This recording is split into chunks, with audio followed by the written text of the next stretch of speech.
Muchas gracias.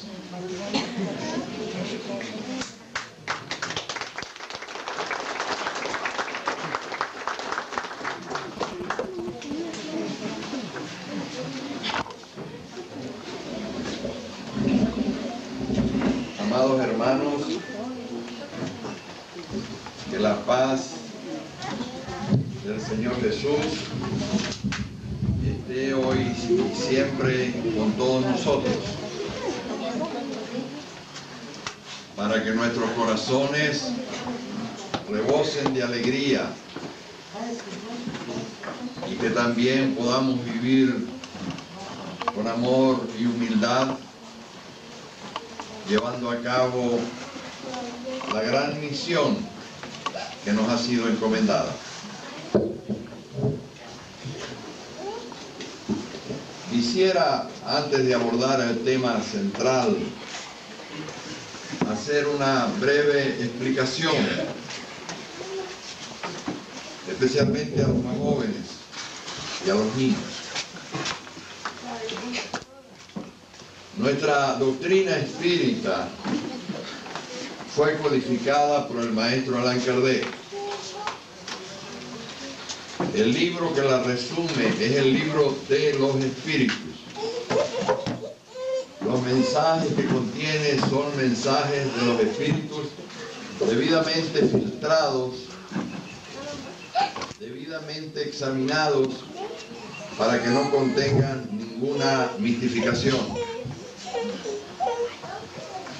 Nuestra amada doctrina tiene tres partes esenciales. La parte filosófica, que está expresada en el libro de los espíritus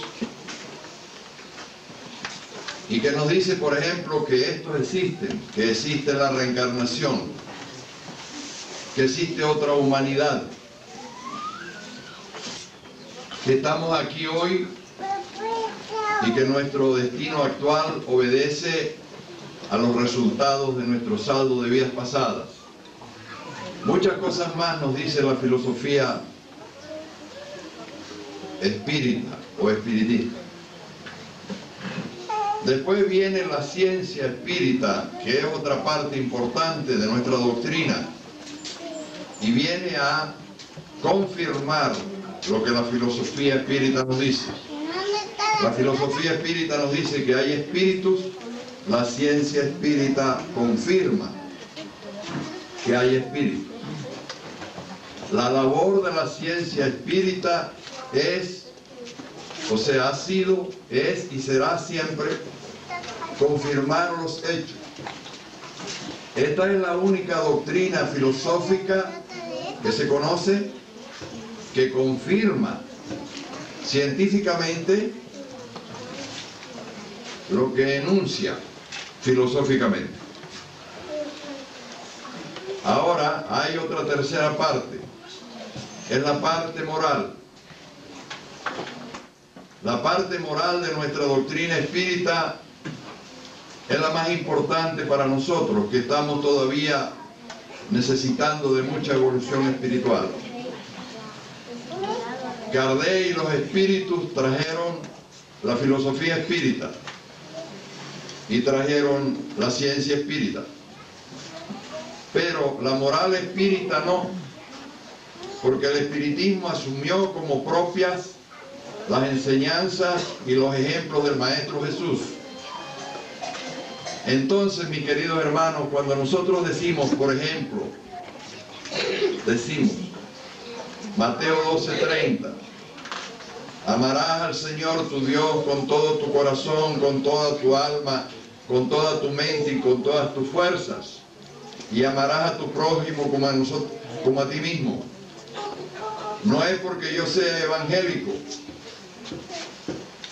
sino porque esta parte del evangelio es una de las bases fundamentales de la doctrina espírita. Lo que ocurre es que algunas personas interesadas en la no observancia de esta parte tan importante llegan a decir que es irrelevante, cuando en realidad es la parte principal. Porque nosotros, dicen las entidades espirituales, filosóficamente estamos bastante avanzados y científicamente también, pero nuestro problema es un problema moral. Decimos en el Evangelio que vamos a amar a nuestro prójimo como a nosotros mismos. Dice el Evangelio que amemos a nuestros enemigos. Dice el Evangelio que perdonemos 70 veces, 7 veces. Y dice muchas cosas más. Por ejemplo, aquel que no es capaz de renunciar a todo lo que tiene, no puede ser nuestro discípulo. Esto está en el Evangelio. Y esto forma parte importantísima de la doctrina espírita, tal y como la codificó el maestro Allan Kardec y los espíritus. Ahora, si usted quiere hacer de la doctrina espírita algo que se adapte a su propio gusto, y usted dice, bueno, a mí el Evangelio no me gusta, eso es un problema suyo. Y usted tendrá que dar cuenta ante la ley de Dios por esos cambios que está haciendo. Nosotros vinimos hoy aquí para hablar del Evangelio de Jesús, no porque seamos evangélicos, no somos evangélicos, respetamos a esos hermanos, como hermanos nuestros que son. Nosotros somos espiritistas cristianos o cristianos espiritistas, o sea, seguidores de Allan Kardec en las 3 partes de la doctrina, no en 2 nada más. Porque por ahí hay muchos hermanos que ven nada más la parte filosófica y la parte científica. Es su responsabilidad. Nosotros no somos así. Cuando Jesús dice, ama a tu hermano, amaos unos a los otros como yo os he amado, eso forma pilar fundamental de nuestra amada doctrina. Que no quede ninguna duda al respecto. Si otros hermanos vienen por aquí diciéndoles otras cosas, es responsabilidad de ellos ante la justicia divina y ustedes ya sabrán a qué atenerse. Porque fíjense, ¿qué pasaría? Imagínense que hoy aquí ustedes dicen, bueno, hermano Alipio, a mí no me gustan los brazos suyos. Y llegan y me cortan los brazos y me quitan el corazón y me sacan la cabeza, porque a ustedes no les gusta. ¿Qué queda del hermano Alipio? Un cuerpo despedazado que no funciona. Pues lo mismo pasa con el espiritismo. Lamentablemente, por ignorancia de unos y por intereses políticos religiosos de otros, ¿ve? Se está anunciando por ahí un espiritismo ciencia, que no es ciencia porque no investigan, no hay investigaciones científicas que las estén publicando, y se está por ahí anunciando un espiritismo filosofía, ¿verdad? Pero entonces se deja esa parte porque no les conviene. Porque para ser espiritista usted no puede tener 3 mujeres. Para ser espiritista cristiano usted no puede estar robando al prójimo. Para ser espiritista cristiano usted no puede estar diciendo mentiras, ni atropellando a ninguna persona. Para ser espiritista cristiano usted tiene que ser humilde y sencillo, como lo fue Jesús, que andaba descalzo. Y esto muchas veces les queda grande a estos hermanitos que más adelante, en las futuras reencarnaciones, ¿ven?, van a entrar por el aro cuando lleguen al mundo espiritual y se den cuenta de la realidad. Entonces quería hacer esta aclaratoria para que estemos claritos. ¿Ven? Por ahí salieron otros hermanos. Está bien, nuestros hermanos trincadistas son hermanos nuestros. Ellos tienen una opinión. Perfecto. Vivimos en un mundo que desde que somos espíritus nosotros tenemos libre albedrío. Podemos creer en lo que se nos venga en gana. Pero también los que somos espiritistas debemos enunciar nuestros fundamentos para que todo el mundo lo sepa. Entonces, filosofía espírita que enuncia ideas, ciencia espírita que prueba esas ideas. Cuando alguien le diga, yo soy un científico de la doctrina espírita, háganle una pregunta. Deme acá los libros de las investigaciones científicas que usted ha hecho. En Venezuela decimos que eso es un discurso de pura paja. ¿Saben lo que es paja? Rastrojo, lo que queda cuando cortan el trigo y le sacan la espiga. O sea, algo que no tiene contenido. Se enuncian como científicos, pero no hacen ciencia. ¿Qué les parece? Ahora, volviendo a la cuestión del Evangelio, tenemos el siguiente caso. La vivencia del Evangelio es difícil. No es difícil aprenderse el Evangelio. No es difícil recitar los principales versículos de la Biblia o del Evangelio. Eso no es difícil. Solo con buena memoria ya usted lo logra. Lo difícil es amar a Dios sobre todas las cosas y al prójimo como a nosotros mismos. Lo difícil es ser veraz y tener un pensamiento limpio, pensar bien, sentir bien, hacer bien constantemente. Eso es lo difícil. Lo difícil es renunciar a nuestras comodidades, a nuestra familia incluso, para viajar, para llevar el mensaje del Señor. Porque está ocurriendo un fenómeno, y con esto concluyo. Los católicos y los evangélicos distorsionaron y distorsionan el mensaje del Señor Jesús. Esa es la verdad. Y es una verdad que cualquiera puede comprobar en cualquier momento. Jesús era pobre, andaba descalzo. Pero por ahí hay unos potentados que no los vamos a mencionar para no ensuciar esta asamblea, que son muy millonarios, etcétera, etcétera.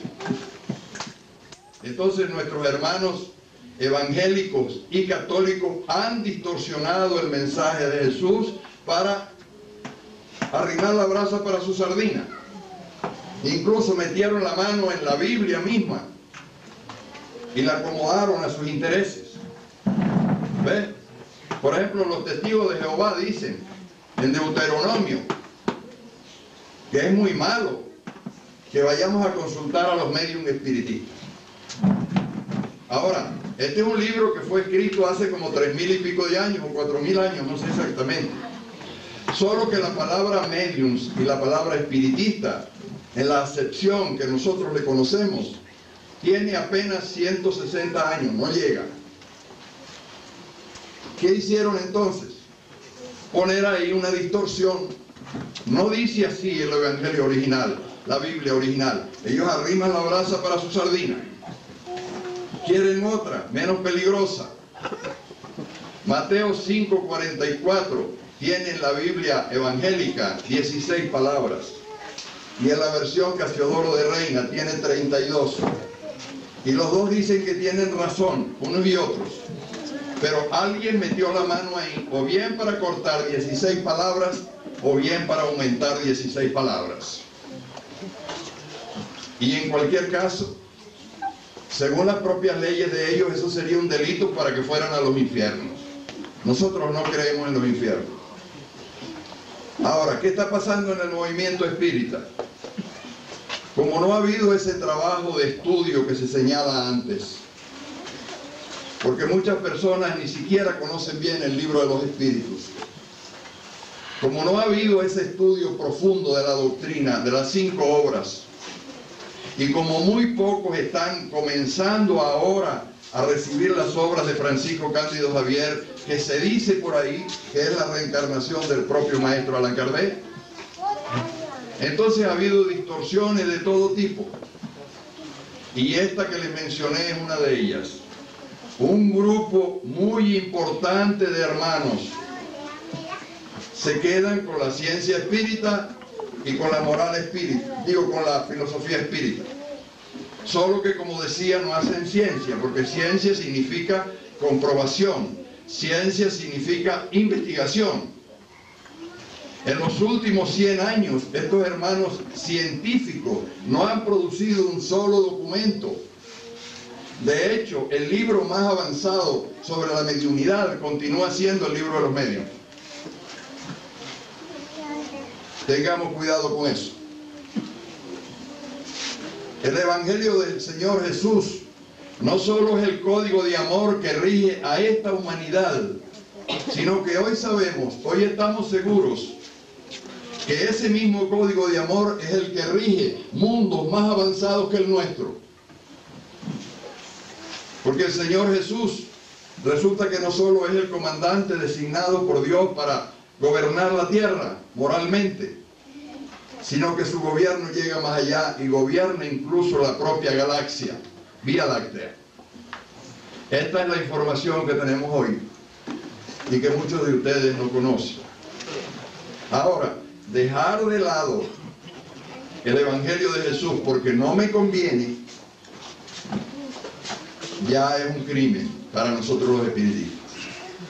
Si ustedes analizan con detenimiento y los reto a que lo hagan, se van a dar cuenta que el libro de los espíritus es un tratado de pureza y de perfección. Solo que esto no conviene.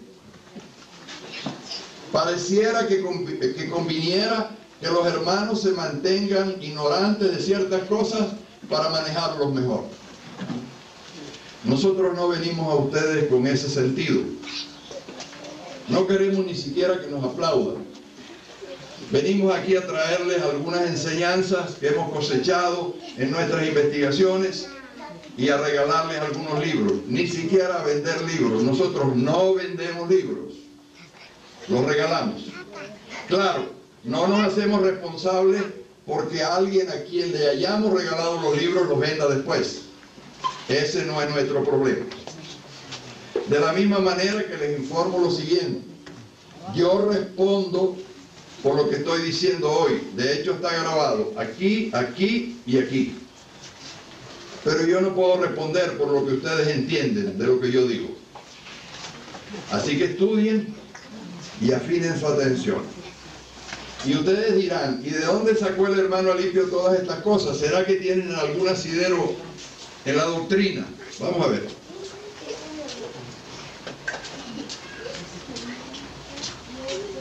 El espiritismo, tomando su punto de partida de las propias palabras de Cristo, es una consecuencia directa de su doctrina. La Génesis, capítulo 1, punto 30. El espiritismo, muy lejos de denegar o destruir el Evangelio, viene por el contrario a confirmar, explicar y desarrollar por las nuevas leyes de la naturaleza que revela todo lo que el Cristo dijo e hizo. La Génesis, punto 41 y 42. Presten atención a esto que viene ahora. Y Kardec es una persona que no repite. Él dice una cosa, porque no hay necesidad de repetir para que el buen entendedor entienda. Los espíritus no enseñan otra moral que la del Cristo, por la simple razón de que no existe otra mejor. ¿Comprendieron? ¿O hay alguien que le queda duda? Repito, los espíritus no enseñan otra moral que la del Cristo por la simple razón de que no existe otra mejor. Esto está en la Génesis, punto 56. Pero está también en el Evangelio. Las instrucciones de los espíritus son verdaderamente las voces del cielo que vienen a esclarecer a los hombres y a invitarles a la práctica del Evangelio. Evangelio según el Espiritismo, introducción, punto 11. Y la enseñanza moral ante este código divino, o sea, el Evangelio es un código divino. La misma incredulidad se inclina. El espiritismo no creó ninguna moral nueva. Facilita a los hombres la inteligencia y la práctica de la moral de Cristo, dando una fe sólida y esclarecida a los que dudan o vacilan. Evangelio según el Espiritismo, capítulo 17, punto 4. El Evangelio es el sol de la inmortalidad que el espiritismo refleja con sabiduría para la actualidad del mundo. Viña de Luz, Emmanuel, Francisco Cándido Javier, prólogo. Con la necesaria madurez de razonamiento comprenderá el hombre que toda su existencia es un gran conjunto de negocios espirituales y que la vida en sí no pasa de ser un acto religioso permanente con vistas a los deberes divinos que nos prenden a Dios. Viña de Luz, capítulo 2. El programa individual del alma en el perfeccionamiento de sí misma, en la condición de encarnada o desencarnada, es ley soberana. Idem, Viña de Luz, capítulo 19. Ante todo, es indispensable recibir cada día las órdenes del Señor y ejecutarlas del mejor modo. Porque hay otra cosa que no hemos dicho, queridos hermanos. Y es que Jesús no es que vino y dio el recado hace 2000 años, lo ejemplificó y se fue. No, Señor. En el capítulo 1, Él nos dice que sigue al frente. El capítulo 1 del Evangelio según el Espiritismo dice que sigue al frente de toda esta pléyade de hermanos. Todas estas cosas que nosotros estamos diciendo hoy están siendo grabadas también en lo espiritual y están siendo llevadas a otras colonias espirituales. Y el Señor sabe de lo que nosotros estamos hablando. El Señor gobierna, y cuando alguien gobierna se entera de todo lo que nosotros hacemos. Porque para esos espíritus de luz es muy fácil, es muy sencillo saber lo que nosotros estamos pensando y lo que nosotros estamos diciendo. Bien, aclarado este punto, vamos a entrar en el tema central.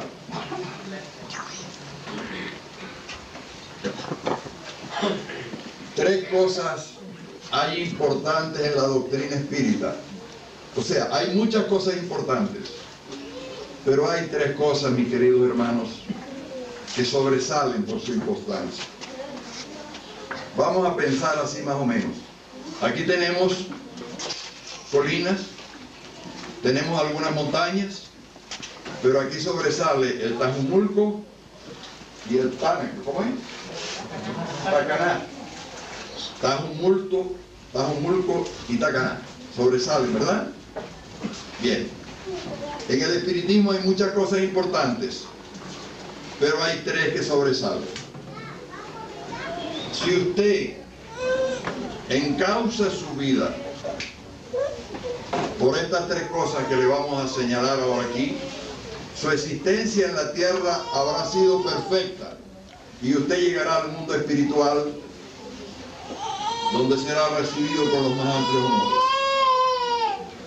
Estas tres cosas están en el Evangelio y de ellas vamos a hablar hoy. La primera ya la dijimos: amarás al Señor tu Dios con todo tu corazón, con toda tu alma, con toda tu mente y con todas tus fuerzas. La segunda, amarás a tu prójimo como a ti mismo. De la primera se desprende, queridos hermanos, nuestra obligación de reverenciar a Dios, el creador del universo, porque el Señor nos ha dado todo. Consumimos agua, Él nos la envía. Tenemos sol, Él nos lo envía. Tenemos lluvia, Él nos la manda. Un espíritu amigo, Emmanuel, me decía hace algún tiempo, gracias, sería tan amable de ponerme la... Nos decía hace algún tiempo un espíritu amigo, el espíritu Emmanuel: Alipio, ten mucho cuidado con lo que hablas, porque la voz que tú tienes no es tuya, es de Dios. Imagínense esto, queridos hermanos. Nosotros aquí en la tierra nos creemos dueños de todo. Decimos mi casa, mi carro, mi vehículo, mi mujer, mis hijos, mi dinero, mis pertenencias. Y no nos damos cuenta, hermanos, que todo eso, aunque nos lo hayamos ganado honradamente, es un préstamo de la divinidad para que podamos cumplir con la tarea que tenemos que desempeñar aquí en la tierra. Un préstamo por unos 70, 80, 90, 100 años. cuando regresamos al mundo espiritual, solo nos llevamos dos propiedades en el alma: las malas obras y las buenas obras. Para que ustedes no se sientan regañados por mi estilo de voz ni nada de eso, porque no es ese el objeto. Vamos a contarle el primer chiste de hoy. Había un tipo que era muy millonario. Tenía edificios, rascacielos, tenía de todo. Yates, vehículos, aviones. Ustedes saben, esos personajes que nosotros vemos en la televisión. Entonces él decidió en su testamento, hizo un testamento repartiendo la fortuna.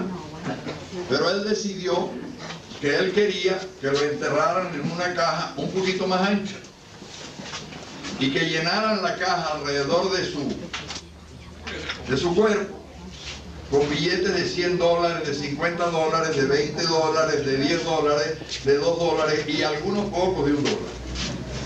Esto porque él no sabía dónde iba, y como el dólar es una moneda, decía él, que es aceptada en todo el mundo material, quién sabe si en el mundo donde él iba pues había esa moneda, tenía circulación. Ahora, como este era un elemento muy rico en dinero, pero no era rico en amistad, no era rico en sentimientos, los familiares, como ya estaban seguros por el testamento de que iban a recibir una gran herencia, a las 9 de la noche dejaron el cadáver solo y se fueron para la casa para enterrarlo al otro día a las 8.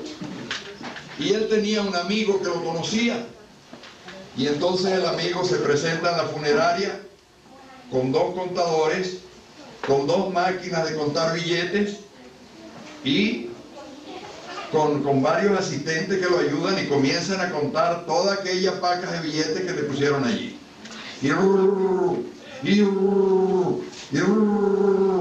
Cuando llegan las 8 de la mañana, ya el hombre había sacado todos los billetes y los había contado. Y cuando llegan los familiares y ven que él había hecho esto, se alarman, lo querían mandar preso. ¿Cómo que usted hace esto? Si esta es la decisión del moribundo. Digo, no, yo soy amigo de él, le dijo el tipo. Dice, pero como andar con tanto dinero en efectivo es un peligro, yo he traído aquí un cheque mío firmado justamente por esta cantidad. Acabamos de encontrar aquí $25.315.212 y aquí está mi cheque. Entonces yo me quedo con el efectivo y el que cobre el cheque más allá. ¿Ah? ¿Qué le parece? Parece que el hombre está intentando todavía cobrar el cheque. Entonces, mis queridos hermanos, este chiste no solo sirve para relajarnos un poco, sino para que ustedes vean la inutilidad de muchas cosas por las que nosotros luchamos aquí, incluso con la vida. Ahora les voy a contar otra cosa. Caracas es una ciudad violenta, como muchas ciudades en el mundo, lamentablemente. Y entonces allá, muchas veces los asaltantes matan a alguien para sacarle los zapatos. Evidentemente esto es un crimen horroroso que no podemos aprobar de ninguna manera. Es una violencia. Pero de la misma manera que nosotros debemos analizar bien la doctrina espírita, debemos analizar bien todas las cosas. Lo matan para quitarle los zapatos. Pero si a mí me vienen unos asaltantes a pedir mis zapatos, siguiendo las normas del Evangelio, yo le digo, te doy los zapatos, ¿no quieres las medias también? Están un poquito con mal olor porque ya hace rato que las tengo. Pero llévate los zapatos, las medias, ¿no quieres los pantalones? Todo eso es mejor que dejarme matar, porque el tipo lo mató porque no se dejó robar los zapatos. Porque para esa persona sus zapatos son más importantes que su vida. No entiende nada. Muchos de nosotros estamos apegados hacia las cosas materiales. Lamentablemente, no comprendemos la finalidad de la encarnación. Y entonces creemos que estar aquí en la tierra es vivir para enriquecernos, para tener la mayor cantidad de cosas. Hay unos locos por ahí que tienen 20 vehículos. Y hay un amigo mío, tenía 50 trajes. Y tenía 150 zapatos, pares de zapatos. Pero saben una cosa que yo descubrí luego de hacer profundas investigaciones. Digo esto echando bromas. Mi amigo tenía un solo cuerpo y tenía solo 2 pies. ¿Para qué necesitaba tantos fluces o trajes o sacos? ¿Y para qué necesitaba tantos zapatos? Para que no se le echaran a perder tenía que estarlos lustrando cada rato para que no se los comieran los bichos.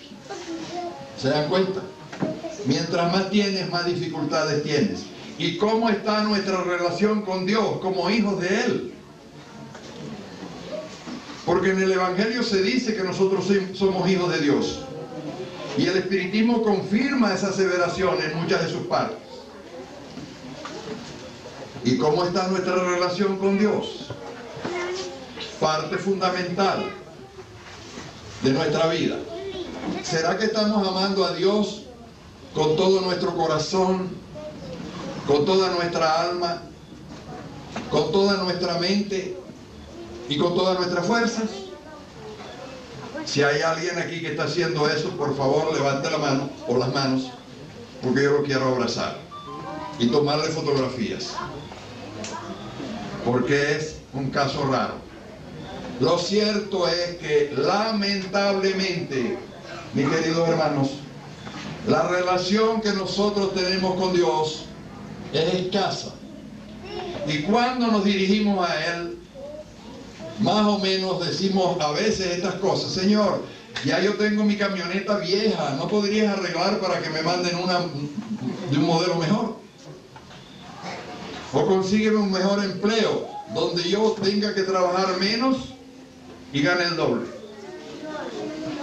Hubo una ocasión, querido Ramiro, en que yo dije: cuando yo regrese al mundo espiritual, yo le voy a aceptar a Dios cualquier trabajo, menos uno. Yo no quiero escuchar las oraciones que le hacen los humanos a Dios, porque me voy a enfadar, y me voy a enfadar mucho.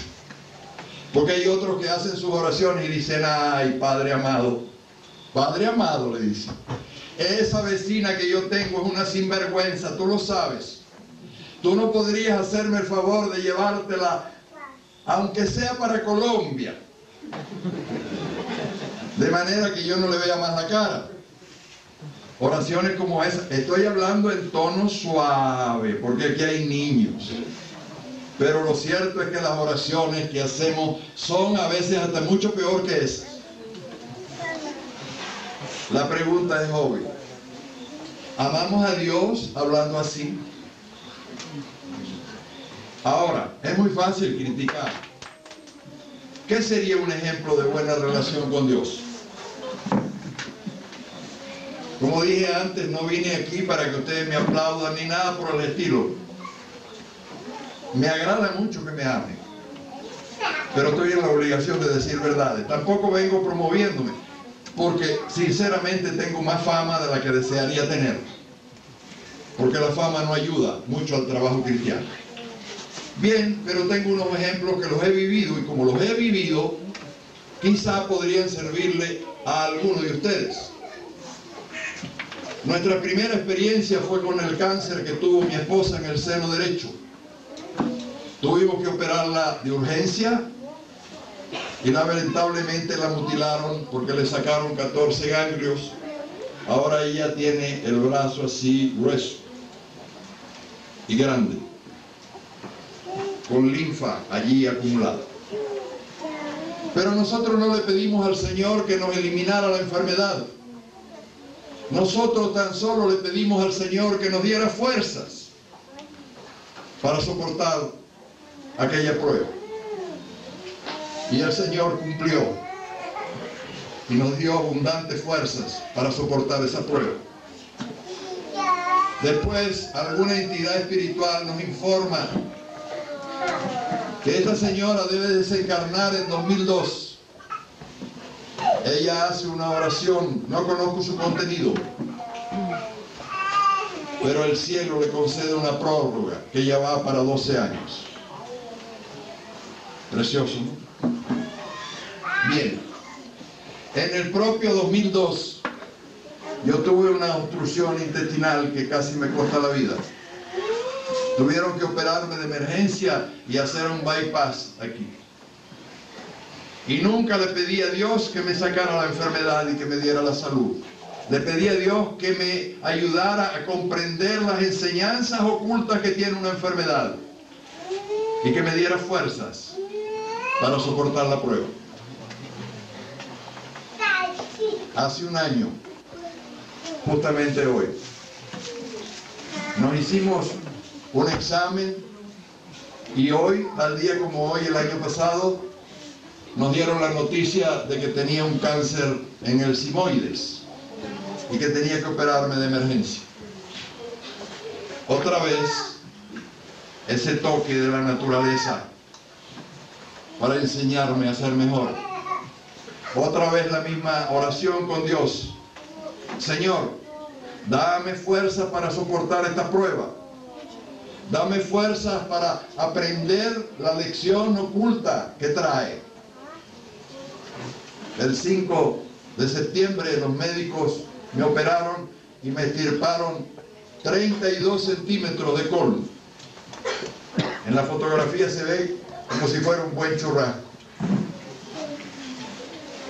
Y yo nunca le pedí a Dios que me sacara mis pruebas, ni que me diera ninguna ventaja. Pero estamos particularizando el discurso y eso no es bueno. Si Dios me dijera hoy, te doy, pídeme una cosa que te la doy, yo le pediría a Dios que nos amásemos más, que nos amásemos más unos a otros, que nos despertase mucho más el amor. Yo no le pido al Señor nada, porque el Señor me da más, siempre me ha dado más de todo lo que necesito. Y siempre he procurado compartir con los demás algo de eso. Bien, nuestra relación con Dios ha de ser incondicional y desinteresada. Incondicional y desinteresada. No vamos a hacernos amigos de Dios para que nos dé cosas, sino para que nos ayude a progresar, para que nos ayude a crecer, para que nos ayude de alguna manera a ser mejores personas, personas puras. Entonces esa es la relación que nosotros debemos mantener con Dios, nuestro Padre Creador. Yo hablo con Dios todos los días. Hablo con Dios todos los días. Y procuro mantener limpia mi conciencia, porque es a través de la conciencia que Él me responde. Él no me responde personalmente. Espíritus elevados lo hacen por Él. Pero Él sí escucha mi mensaje. Hablo con Él todos los días. Y puedo decirle de corazón, sin que me interpreten mal, que mantengo una relación de amor con Dios muy bonita. Y que está creciendo. Y que no hay felicidad en el mundo que se le compare a la que se obtiene de esa relación bendita del hombre con Dios. Puedo afirmar eso. Hoy y siempre. El segundo punto que yo les digo que es importante y fundamental para que nosotros entremos en el mundo espiritual como verdaderos campeones, habiendo cumplido con todo lo que se esperaba de nosotros, está explicado también en Marcos 12:31. Y amarás a tu prójimo como a ti mismo. O sea, la caridad. Pero antes de explicar un poquito por encima sobre la caridad, que está también mal entendida entre muchos, vamos a decir que Jesús sentenció allí mismo en ese evangelio que no existe otro mandamiento que sea superior que estos, y que toda la ley y todos los profetas, o sea, todo lo que está escrito en el Antiguo Testamento y en el Nuevo incluso, porque en el Nuevo también es la ley, está resumida o resumido en esos dos mandamientos: amar a Dios sobre todas las cosas y amar al prójimo incluso más que a nosotros mismos. El maestro Allan Kardec recibe la influencia de los espíritus más elevados, y esto es otro punto que estos espiritistas científicos y filosóficos ignoran. Porque ¿quiénes son los miembros del equipo del espíritu de verdad? ¿Quiénes son? San Juan Evangelista es el que ocupa el primer lugar, que después se encarnaría como San Francisco de Asís. No tengo ninguna noticia que me diga que San Juan Evangelista o San Francisco de Asís fueron antirreligiosos. Por el contrario, ellos dos vivieron la religión como debe ser, sin tacha y sin mácula. Por eso es que los amamos tanto. ¿Quién ocupa el segundo lugar? San Agustín. San Agustín es uno de los padres de la Iglesia. Un hombre, y esto no lo saben ustedes, tengo el honor de decírselo hoy, un hombre que escribió más de 800 libros, un hombre que se paraba ante su público, ante su feligresía, y hablaba 3 y 4 días seguidos. Y la gente venía incluso de otras provincias y de otros países para escuchar a San Agustín. Un hombre que el catolicismo nombró como padre de la Iglesia, pero un hombre que creía en la reencarnación y en la comunicabilidad de los espíritus. Está en sus Confesiones, que es el libro más importante, y en otros libros más. Y este espíritu, al igual que el primero, juega un papel importantísimo.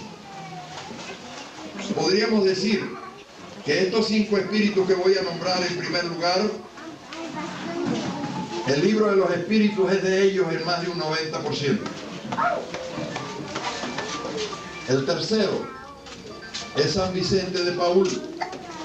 San Vicente de Paúl es un desconocido para los espiritistas. Un hombre que allá en el siglo XVI, en Francia, mitigaba el hambre de millones de personas. Evitaba, porque tenía poderes espirituales, que murieran determinadas gentes. Hay una historia de él. Para hacer todo lo que esta enorme cantidad de caridad, él necesitaba recursos, muchos recursos. ¿Y dónde iba a pedir estos recursos? Los pobres no tenían, se estaban muriendo. Él tenía un príncipe que le daba. Y un día se presentó a este príncipe con una urgencia. Pero el príncipe ese día estaba rabioso, estaba enfadado, estaba de malas pulgas. Y en vez de darle la limosna, como se llamaba entonces, llega y lo abofetea. Cuando él le extendió la mano y le escupe la cara. Y entonces él retira la mano y me dice: príncipe, ya me diste lo que yo merezco, ahora dame para los pobres.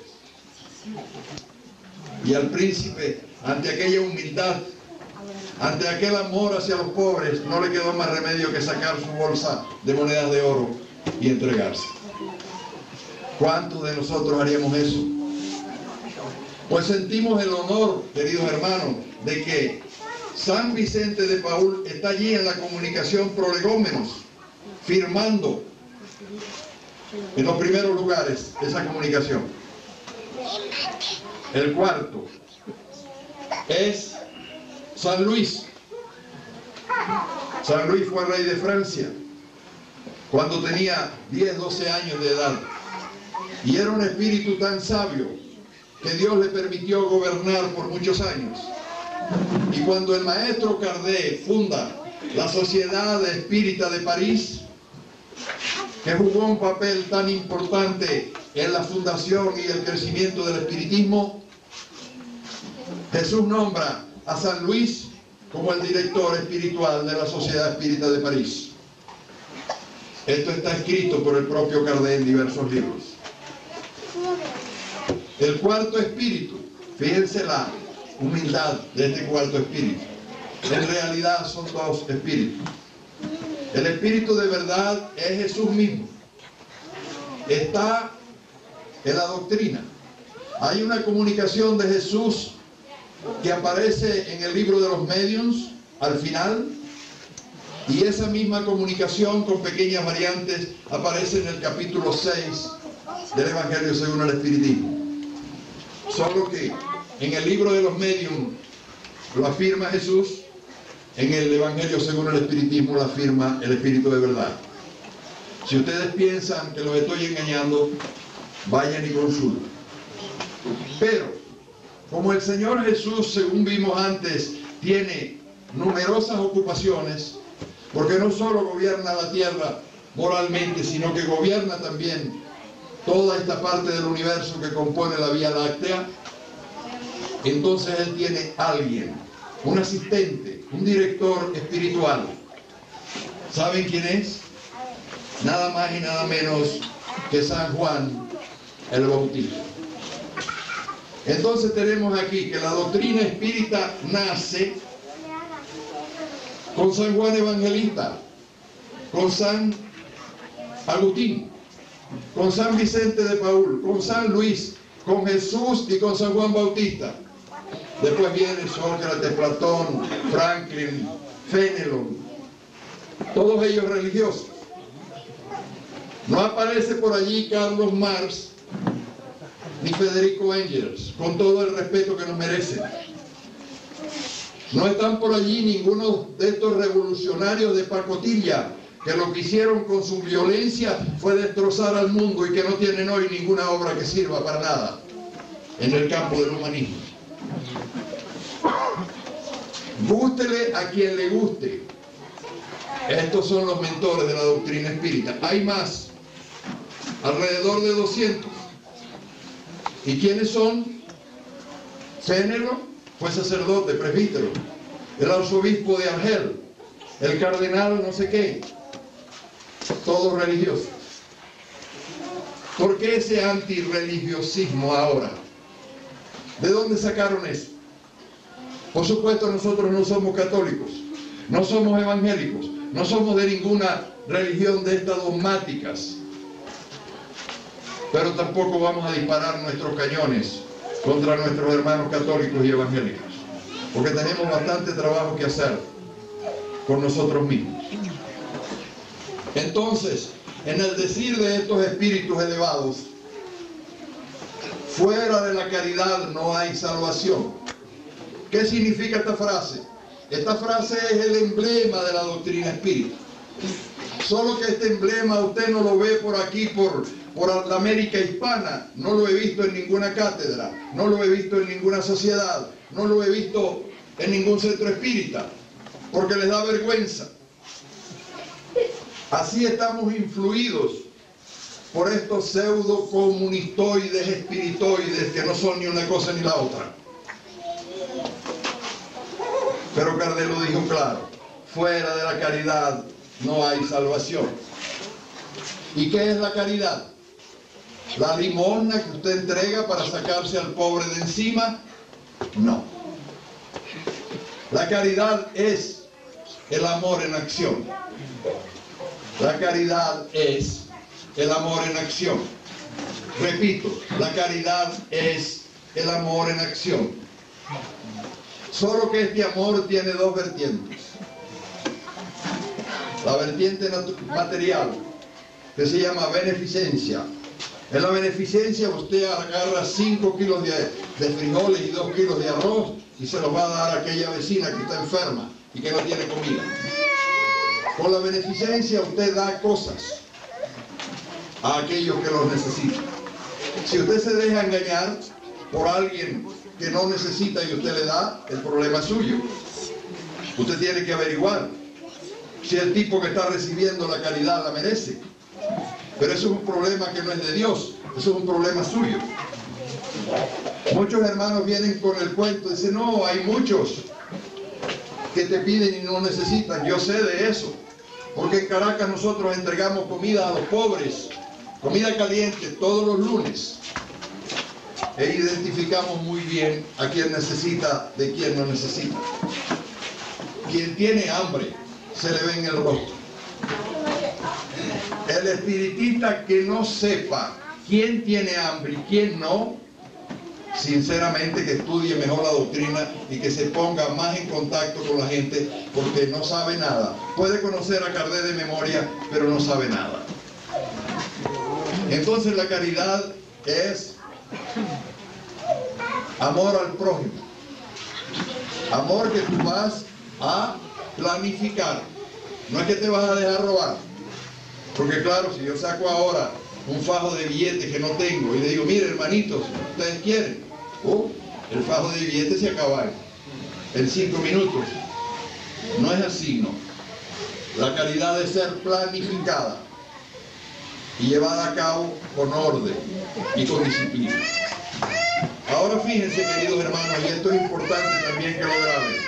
Beneficencia es cuando usted da cosas, da comida, da medicinas, da ayuda material de algún tipo, incluso dinero.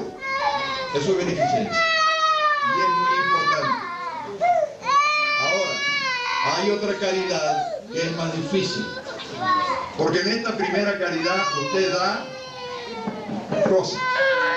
En la caridad moral usted se da. Se da en amor, se da en atención. Usted escucha, usted atiende. Con la caridad moral usted habla con el que se va a matar por suicidio y usted lo convence de que no lo haga. Con la caridad moral usted habla con la niña que está embarazada y quiere hacerse un aborto y la convence para que tenga el hijo. Con la caridad moral usted habla con un matrimonio que está despedazado y logra que los cónyuges convivan de nuevo, juntos, y lo intenten otra vez. Con la caridad moral usted logra que una persona que esté sufriendo de depresión logre vivir en un clima de alegría y se consuele. Con la caridad moral usted habla con las personas que viven en soledad y usted las ayuda con su forma de pensar, con su forma de vivir. Ahorita la sesión está. Por cierto, que nosotros estamos trayendo muestras de esto aquí a Guatemala, no de ahora, ya hace 25 años que comenzamos con esto casi. En esta gira, en la que esta es la conferencia o la charla, como ustedes la quieran llamar, número 35, ya hemos conversado con más de 500 personas en el Altiplano, en San Marcos, en Huista, en Guate, en Huehuetenango, en Juchanep. Aquí no hemos, ayer en Catarina, hemos hablado con algunas también, pero no las atendimos. Esas no cuentan entre las 500. O sea, nosotros creemos, sabemos, estamos seguros de que el espiritista verdadero, el espiritista auténtico, es alguien que está allí dispuesto siempre a atenuar el dolor ajeno, a convertirse en las manos de Dios, en la voz de Dios, junto a aquellas personas que sufren. Así la caridad adquiere una gran relevancia. Esta caridad es muy necesaria. Hoy día, muchos la critican, pero fíjense estas cifras. De acuerdo con Naciones Unidas, con los organismos de Naciones Unidas, el 10% de la población mundial posee el 85% de la riqueza. Eso significa que el otro 90% apenas posee el 15% de la riqueza que hay en el mundo. Y esto crea serios desajustes. Esto crea serios problemas. Muchas personas se quedan sin comer, sin poder bañarse, porque no hay agua. Una señora que fue en nuestra institución, madre de 7 hijos, de 7 hombres que la abandonaron, me dice: yo he sufrido mucho en este mundo. Usted ve cómo tengo los brazos cortados, me han herido el cuerpo y me han herido el alma. Sin embargo, el dolor más grande que yo he pasado en mi vida es cuando por la noche mis hijos me piden de comer y no tengo nada para darles. Y sé que al otro día no tengo nada para ofrecerles en el desayuno. Esta gente forma parte de ese 90%. Hay 3.200 millones de personas que viven con menos de 16 quetzales al día. De esos, hay 1.800 millones aproximadamente que viven con menos de 8 quetzales al día. Apenas sobreviven. Entonces, esta gente que abunda por todos lados necesitan ayuda, necesitan comprensión, necesitan apoyo. Porque a veces las madres, y hablo de Venezuela, necesitan enviar a sus hijos al colegio, pero no tienen cómo comprarle cuadernos, ni lápices, ni ropa, ni uniformes, ni nada por el estilo. Supuestamente la educación es gratuita, pero lo que acarrea esta educación no lo es. Y no tienen cómo satisfacer esto. Entonces hay que ayudarlos. El Evangelio dice: ama a tu hermano. El Evangelio nos dice que todos nosotros somos una sola y única familia. Si un niño está pasando hambre, nosotros deberíamos atenderlo. No es hijo nuestro, posiblemente sea de padres irresponsables. Ese no es problema nuestro. No estamos aquí como jueces. Vamos a contarle otra historia, porque ya se están poniendo demasiado serios. Había una vez un gran gurú, un hombre sabio, que estaba con unos discípulos a la orilla del río. Y el río había crecido, por eso ellos estaban ahí, no tenían condiciones para atravesarlo y dirigirse hacia el lugar donde iban a orar y estudiar. Y entonces el hombre sabio ve que por el río viene bajando un alacrán. ¿Cómo se llama aquí? Eso que tiene en el rabo así pica. Un escorpión. Un escorpión. Alacrán, escorpión. Entonces el hombre llega y con una caña agarra y la mete logra meterla por debajo y ¡rum! Para que el escorpión no se caiga. Fíjate la humildad del hombre. Mete la mano y recoge el escorpión aquí. Y el escorpión, como mucha gente, lamentablemente, ¿qué es lo que hace? En vez de decir: oh, santo Señor, gracias por salvarme la vida, el alacrán no llega y pica al hombre. Y entonces el hombre, con el dolor, lo vuelve a botar y vuelve a caer en el río. Y entonces agarra la caña otra vez, ¡prum!, y la salva, y lo salva. Pero esta vez hace así, ¡pam!, de manera que el alacrán cayera por allá y no en su mano. Y entonces los discípulos le dicen: pero usted sí es tonto y es bruto. ¿Cómo a usted se le ocurre salvar 2 veces a un alacrán que le picó la mano? Y entonces el sabio hombre dijo: la función del alacrán es picar. Esa es su función principal. Para eso tiene ese pico. La función del alacrán es picar. Pero la función mía como ser humano es salvar, aun a costa de ser picado. Por eso, no maldigáis al alacrán que cumplió con su función, y comprended también que yo por amor cumplí con la mía, salvándolo 2 veces. Ahí queda eso. No es mío el cuento, ¿eh? No me aplaudo.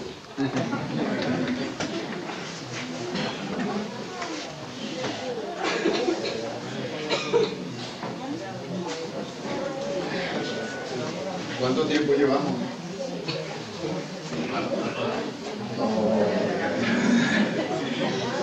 Le pregunto la hora y me dice que llevo un cuarto de hora hablando.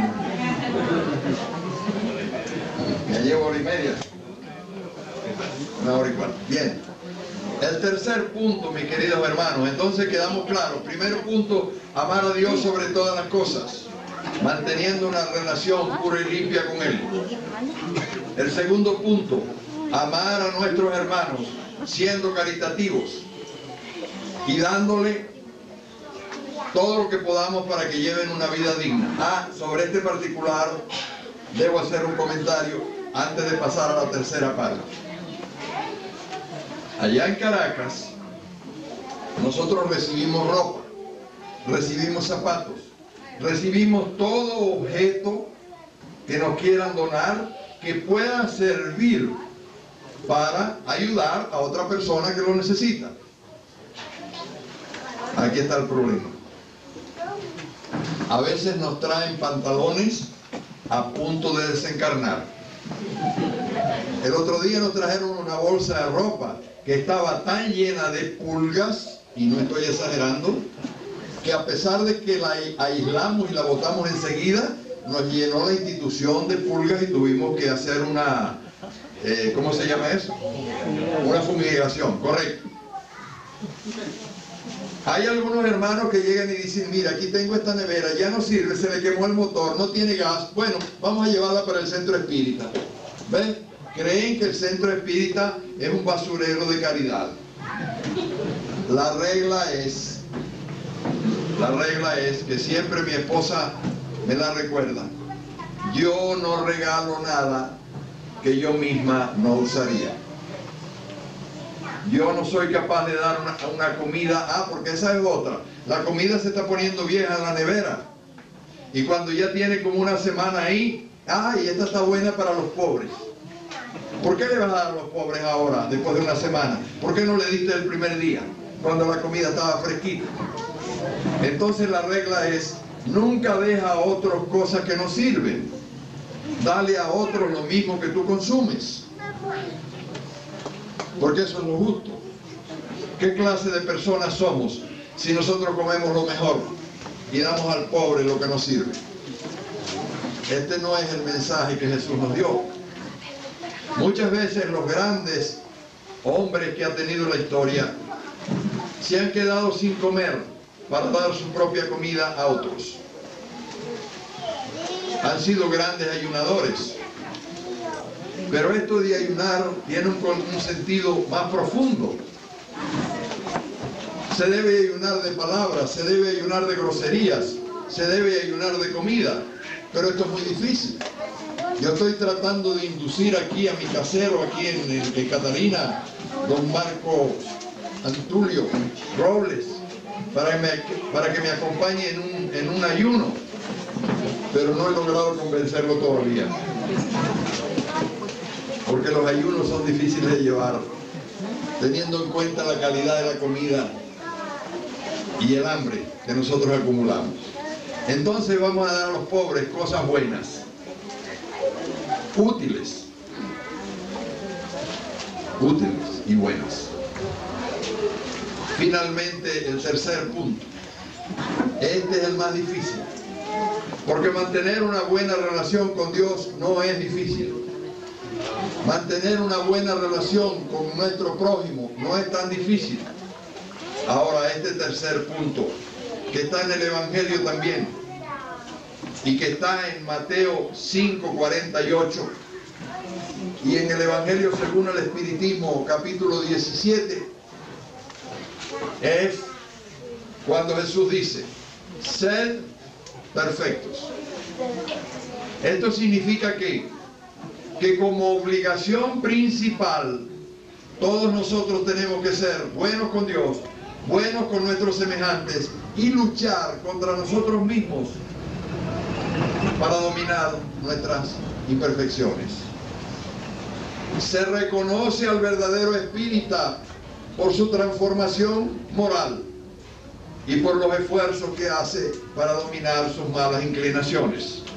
Esto lo leemos en el Evangelio según el Espiritismo, capítulo 17, en el punto los buenos espíritas. Se reconoce al verdadero espiritista por su transformación moral y por los esfuerzos que hace, porque mira que se necesitan hacer esfuerzos para dominar sus malas inclinaciones. Esta es la lucha. Porque adquirir la humildad, por ejemplo, es algo que no vamos a lograr ni siquiera en 2 o 3 mil años.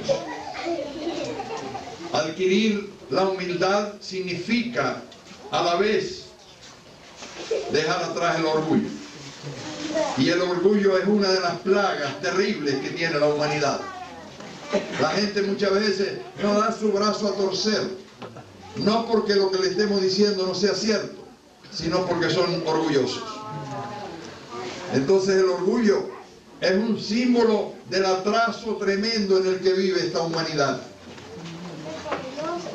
Por eso cuesta tanto ser humilde, ser sencillo. Yo tengo 2 historias, chiquitas, para no aburrirlos. Francisco de Asís, el mismo espíritu de San Juan Evangelista del cual hemos venido hablando. Él le tenía asco a los leprosos, pero el hombre seguía luchando consigo mismo. He leído como 10 o 12 biografías de él, ¿eh? Seguía luchando consigo mismo. Hasta que un día se encuentra un leproso y le dio una bolsa de dinero. Pero se recriminó a él mismo, diciendo, esto no es lo que este leproso espera de mí.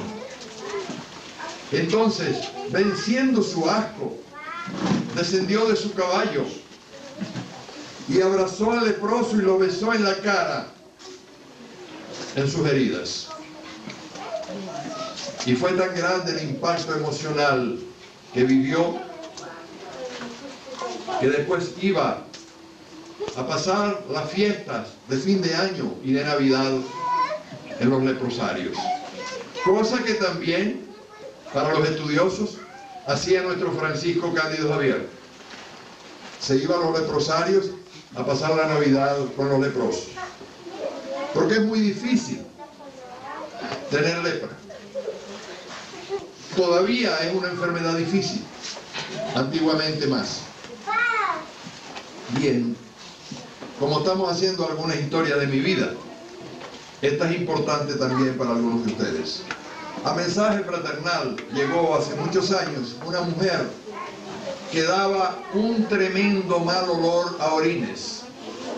Ella tenía una incontinencia urinaria terrible y vivía en una urbanización donde el agua solo llegaba por horas y ella no tenía condiciones para andar higiénica. Y en Mensaje Fraternal los hermanos, si la señora se sentaba en la primera fila, ellos iban por acá y se sentaban por este lado y la dejaban sola porque daba asco. Los olores que expelía eran tan fuertes y nauseabundos que daba asco. Y yo me sentía así también. Mas un buen día me dije a mí mismo, esto no puede pasar. Si tú quieres ser candidato a llevar el mensaje del Evangelio del Señor, tienes que dar muestras de suficiente humildad, y esta es una oportunidad de oro. Me acerqué ese día a ella y la abracé. Y a partir de ese momento mantuvimos con esta hermana una relación muy bonita, de ser humano a ser humano. Y más nunca su cuerpo me dio mal olor. Ella ya desencarnó, ya no está entre nosotros. Y yo le pido a Dios que donde quiera que se encuentre nuestra hermanita, que cuide de ella, porque sirvió para educarme sobre algunos aspectos de la humildad, en los que soy un alumno no muy aventajado, porque a veces doy 3 pasos hacia adelante y tengo que dar 4 atrás. Estoy luchando conmigo mismo desde hace tiempo. ¿Cómo estamos despacio? Sí tenemos espacio. Vamos con una anécdota. Cuando desencarna Francisco Cándido Javier, no, primero, más atrás, hablando con un espíritu en nuestra institución, Sociedad Benéfica Becerra de Meneses. Vamos a contar esta historia sobre todo para las amigas que vienen desde Guate y los que vienen de lejos, pero los demás escuchan y se agradan también. El espíritu de Marta está hablando conmigo como yo estoy hablando con ustedes. Está contento el espíritu por la labor que venimos haciendo con el libro espírita. Y ella nos agradece y nos estimula. Y yo le digo, hermana, ¿hay algo que usted nos puede aconsejar? O sea, yo quería un consejo personal. Y ella se rehusó. A los espíritus elevados no les gusta dar consejos personales. Ellos ayudan, ellos sugieren. Quienes señalan nuestros errores son más bien los espíritus obsesores. A eso sí les encanta señalar nuestras dificultades de crecimiento. Pero Marta es amiga, yo se lo dije, cualquier cosa que tú me digas me va a servir. Y ella dice, bueno, hermano Alipio, como usted me lo está pidiendo, yo le recomendaría que usted se trabajara su humildad, porque usted está fallando en esto. Eso me cayó como un balde de agua fría, como un balde de agua helada, porque era verdad. El espíritu no estaba diciendo nada que fuera exagerado. Ahora, fíjense cómo el mundo espiritual es. En esa misma reunión, poco después, recibí psicográficamente una comunicación que se titula "Para un alma necesitada de adquirir humildad", y firmada por el espíritu Olegario. Aquellos de ustedes que han leído y estudiado el anuario, eso está publicado en el anuario porque la comunicación es muy bonita y ha señalado un camino. Hablando con mi hermano Andrés Luis, él también me puso un dedo en el ojo y me dice, bueno, tú necesitas ser humilde con todas las masas. Y yo, ¿con todas? Para ese tiempo había 6.500, 6.600 millones de personas en el mundo. Dice, sí, tienes que ser humilde con todo. Bien, en 2002 muere Chico, desencarna. Y nosotros sacamos en el anuario un artículo pequeñito, firmado con mi puño y letra, cosa que normalmente no hago, porque no quiero aparecer en el anuario. Quiero mantener un perfil bajo. No me aprovecho de mi condición de ser el director y el productor de toda esa obra, sino publico algo cuando algo bueno me llega, y es el momento.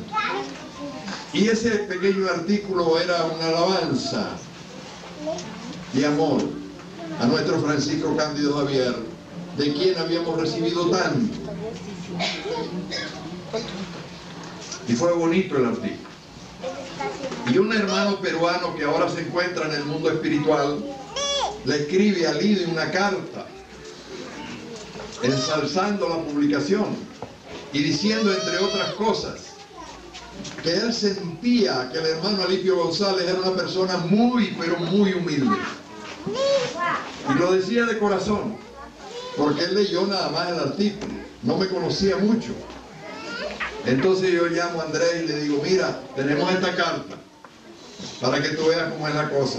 Ya no tengo el problema con 6.600 millones de personas, ya hay una persona en el mundo que piensa que soy humilde. Ya es algo, ¿no? Bueno, cuento esta historia personal, un tanto tonta, para que ustedes se den cuenta cómo cuesta ser humilde, cómo cuesta dejar de ser orgulloso. Porque muchos de nosotros incluso desconocemos cuando somos orgullosos. Lo desconocemos. Pensamos que estamos actuando bien. ¿Ves? Y no es así. Tenemos que aplicar la ley de humildad. Bien, y con el egoísmo. El egoísmo está tan enraizado en el mundo que la gente llega y critica completamente todo lo que hacemos nosotros en obras de caridad. Todo lo que se realiza, siguiendo el ejemplo de Jesús, siguiendo el ejemplo de San Vicente de Paúl, que como dije antes es uno de los fundadores, de los promotores, de los que fomentaron el espiritismo en el mundo. Esa lucha es la lucha que todos nosotros tenemos que trabajar. Y les digo una cosa, queridos hermanos, si alguno de ustedes todavía no está luchando contra sus propias imperfecciones, si aún no está prestando atención a ello, todavía no sabe del espiritismo ni la O por un canuto.